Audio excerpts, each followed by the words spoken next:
Today, the Justice Department unsealed charges against Yahya Sinwar and other senior leaders of Hamas for financing and directing a decades-long campaign to murder American citizens and endanger the security of the United States.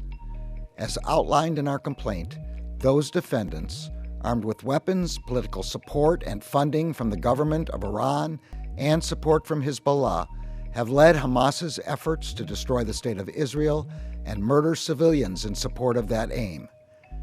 In its attacks over the past 3 decades, Hamas has murdered or injured thousands of civilians, including dozens of American citizens.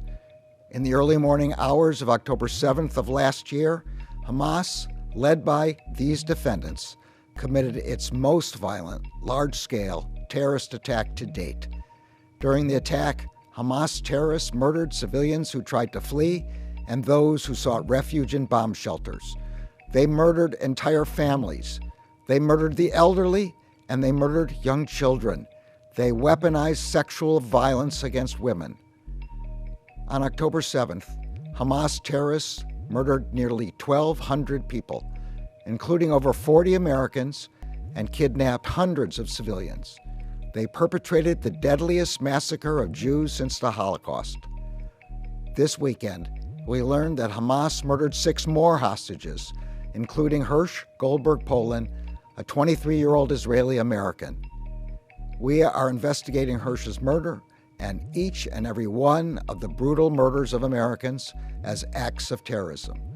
We will continue to support the whole-of-government effort to bring the Americans still being held hostage home.